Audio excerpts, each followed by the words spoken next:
आज के इस दौर में जहाँ हर एक व्यक्ति शेयर मार्केट में अपना पैसा इन्वेस्ट कर रहा है, ऐसे में क्या हम उस कंपनी के फाइनेंशियल्स या फंडामेंटल्स को जानने की कोशिश करते हैं कि आखिर वो है क्या। तो चलिए आज हम इस वीडियो में बात करेंगे बैलेंस शीट की, one of the financial statements जो किसी भी कंपनी के द्वारा पब्लिश की जाती हैं, जो भी NSE या BSE में लिस्टेड हैं। तो आज हम देखेंगे कि कैसे बैलेंस शीट को हम पढ़ सकते हैं, कैसे उससे जल्दी से कोई भी एक डिसीज़न निकाल सकते हैं। तो फ्रेंड्स, मेरा नाम है संजय कुमार और इस वीडियो में हम बात करने वाले हैं बैलेंस शीट की। तो आइए देखते हैं कि हम बैलेंस शीट को कितने अच्छे तरीके से कंसोलिडेट कर सकते हैं अपनी बेहतर अंडरस्टैंडिंग के लिए। तो देखिए, अकाउंटिंग फार्मूला कहता है कि balance sheet equity plus liability equal to assets है। मतलब इक्विटी और लायबिलिटीज़ को मिलाकर जो असेट्स बनती हैं वो होनी चाहिए इक्वल। अब यहाँ अंडरस्टैंडिंग के पर्पज़ से हमने बैलेंस शीट को दो पार्ट में डिवाइड किया है। पहला है व्हाट कंपनी ओज, कंपनी के ऊपर क्या बकाया है, क्या सोर्सेज हैं, क्या फंड्स उसके पास आए, जो मेनली होते हैं equity as a share capital, और लायबिलिटीज़ मान लीजिए कोई बोरोविंग, डेट, शॉर्ट टर्म में मान लीजिए क्रेडिटर्स, अकाउंट्स पेबल। तो ये हो गए कंपनी के सोर्सेज जिनसे कंपनी को पैसा आया है, जिस पैसे का अब कंपनी यूज़ करेगी और अपने असेट्स जोड़ेगी।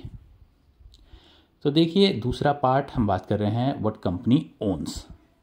ओन्स में आ गए कंपनी के यूजेस, यानी कि जो असेट्स उसने जनरेट किए हैं उस पैसे का यूज़ करके। अब देखिए, जो भी कंपनी पैसा लगाती है, प्रॉफिट जनरेट करती है, तो प्रॉफिट भी जो होता है वो अगेन पार्ट हो जाता है ओनर इक्विटी का, तो वो रिजर्व्स में ऐड होते हैं। अभी यहाँ अंडरस्टैंडिंग के पर्पज़ से हमने बैलेंस शीट को दो पार्ट में बांट दिया है, सोर्सेज और यूजेस। अब फर्दर इन सोर्सेज और यूजेस को हम बांटते हैं दो पार्ट में। तो पहला है सोर्सेज में हम बात करते हैं शॉर्ट टर्म लायबिलिटीज़। तो ये वो लायबिलिटीज़ हैं, वो ऑब्लिगेशंस हैं जो कंपनी को with in next 12 months offset करनी है, कंपनी ने पे करनी है। इसके बाद आती है लॉन्ग टर्म लायबिलिटीज़।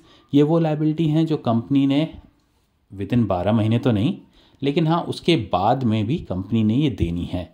जैसे कि लॉन्ग टर्म बोरोइंग्स हो गई या बॉन्ड्स हो गए, कंपनी ने कोई बॉन्ड्स इशू किए हैं तो बॉन्ड्स की पेमेंट उनको एक सर्टेन टाइम के बाद करनी होगी। अब हम आते हैं यूजेस पे। तो यूजेस को अगेन हमने दो पार्ट में डिवाइड किया है, शॉर्ट टर्म और लॉन्ग टर्म।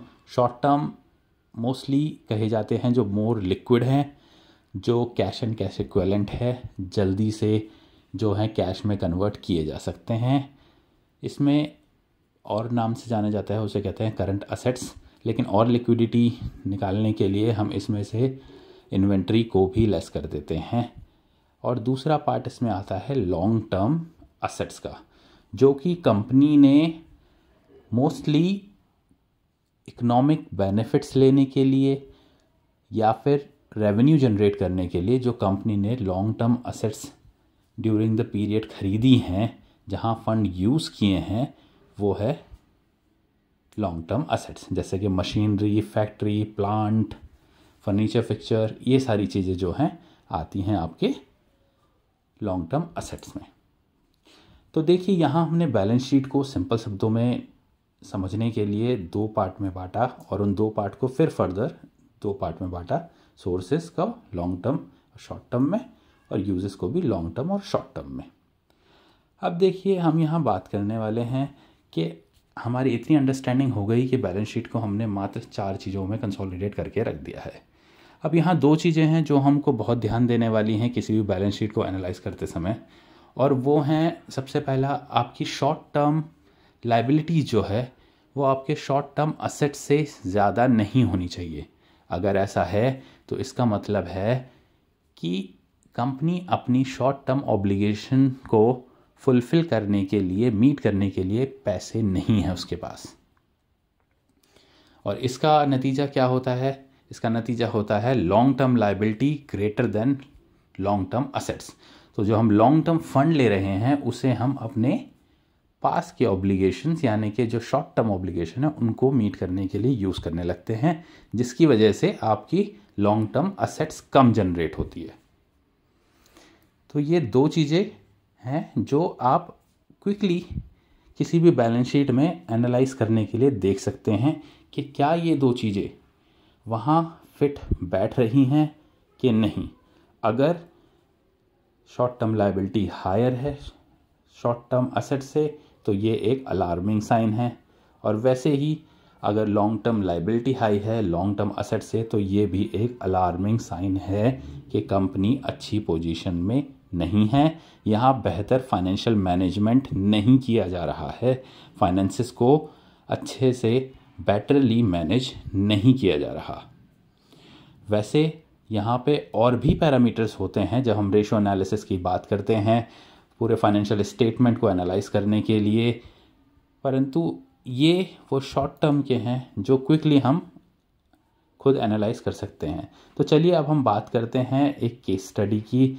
जी हाँ, एक समय की नंबर 1 एयरलाइन किंगफिशर जो आज की डेट में एग्जिस्ट ही नहीं कर रही है क्योंकि वहाँ फाइनेंशियल मैनेजमेंट को ध्यान से नहीं देखा गया, और जो दो फॉर्मूलाज मैंने अभी आपको पीछे बताए वो दोनों यहाँ मीट हो रहे हैं। Short term liabilities higher than short term assets and long term liability is also higher than long term assets, जिस वजह से ये कंपनी फेल हुई। ये देखिए यहाँ मैंने आपको दे रखा है बैलेंस शीट का फॉर्मेट जो आप देख सकते हैं। अगर ये वीडियो अच्छा लगा हो तो प्लीज़ चैनल को सब्सक्राइब कीजिए, नीचे कमेंट्स कीजिए, और कोई फाइनेंशियल इशू में आपको चाहते हो मैं वीडियो बनाऊं तो वो भी आप कमेंट्स में डाल सकते हैं। इस वीडियो को लाइक कीजिए। तब तक के लिए बाय बाय।